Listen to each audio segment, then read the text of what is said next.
To be or not to be? That is the question. Everybody goes, click! Right, what's he going to do with this one?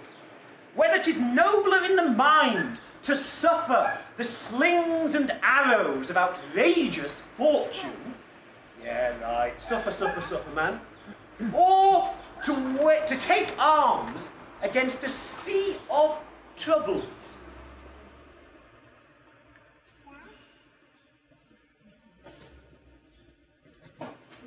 I'm going to try and kill water? To take arms against a sea of troubles? How stupid can you get? And everybody in England knew the story of King Canute, King of England, King of Denmark, Danish King Canute, who took his chair to the seaside and ordered the sea to go back and got his feet wet. Because you can't tell the sea what to do. And if you fight against a sea of troubles, you're going to die. So when Hamlet says whether it's better to fight the damn thing or take arms against a sea of troubles and by opposing end it, he's saying by fighting against the sea, I'm going to die by drowning.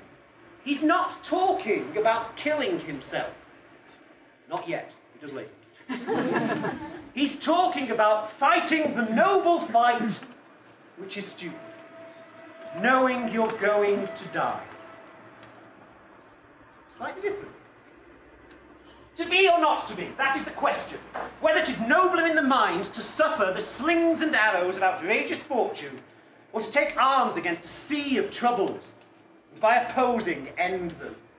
To die. To sleep. Why aren't you laughing?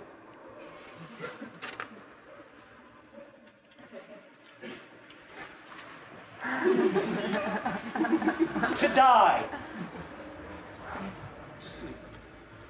Because in Elizabethan times, the end of sex was to die. And what do you do after sex? You sleep. He's being rude. He's talking about sex. He's making a joke. It's not, oh, to die, to sleep. It's to die. To sleep. And by a sleep, to end the heartache and the 1,000 natural shocks that flesh is heir to. It is a consummation without consummation.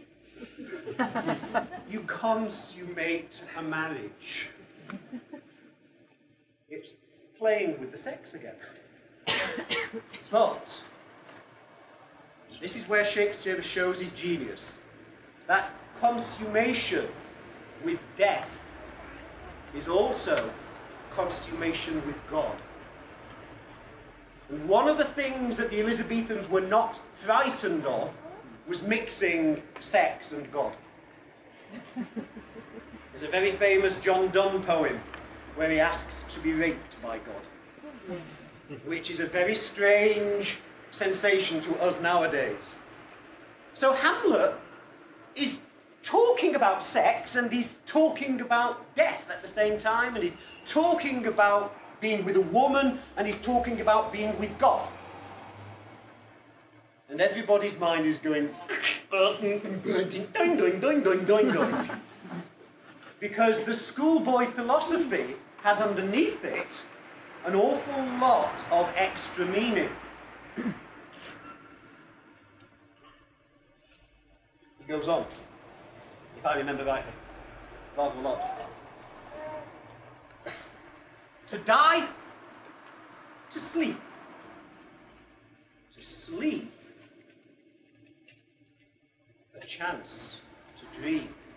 Aye, there's the rub. For in that sleep of death, what dreams may come when we have shuffled off this mortal coil, must give us pause.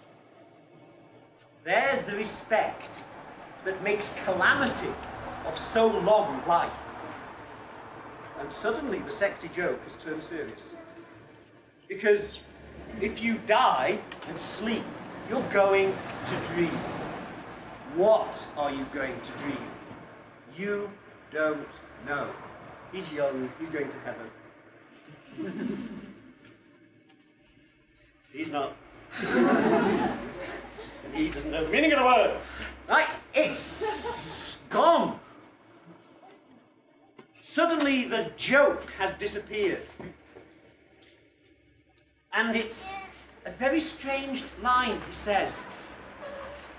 There's the respect that makes calamity of... Too late, you wanted to do that earlier. Mewling and puking in the nurse's arms. There's the respect that makes calamity of long life. You're safe. You're a baby, you can die. I'm had it. I'm old. I'm going to have far worse dreams than you. The older you get, the less you want to die.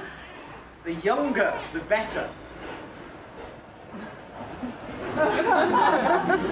The sandwiches. There's the calamity. For who would bear the whips and scorns of time? Whips and scorn, time. Time's, the longer you live, the worse it gets. Who would bear the whips and scorns of time? The oppressor's wrong, the proud man's contumely. I don't know what that means. Nobody knows what that means. Shakespeare did not have a dictionary. And he didn't write it down, and nobody has the faintest idea what contumely means. Except, I bet you do. The rich man, the proud man's contumely. You know what that proud man can do to you. Englishmen, you know, the English alike. Proud man's contumely.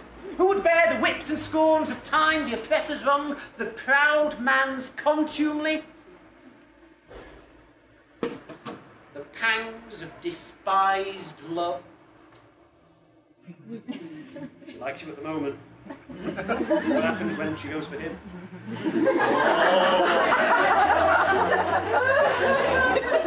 Live how you want to live.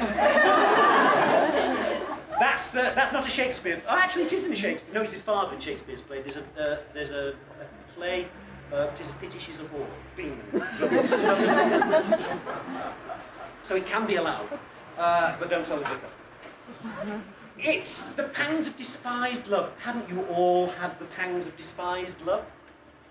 Sheep wouldn't speak to me ever again. Pangs of despised love. The law's delay. Driving along and the policeman's short of money. He stops you and, here, have some money. No, I want to buy it. No, he delays you. The law's delayed. And I've forgotten the next line.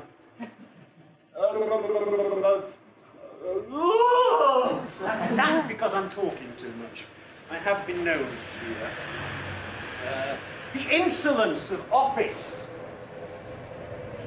and the spurns that patient merit of the unworthy takes, when he himself might his quietus make with a bare bodkin. Who the blazes would put up with all of this when you could just take a needle and go, I'm dead. Now he's going on about death. Now he's got to the serious bit. Oh, I'm a teenager, I want to die. But he's not given up there. He's going on. Who would fardels bear? It's another one of those words we don't know what it means. Right? Who would fardels bear to grunt and sweat under this weary life? But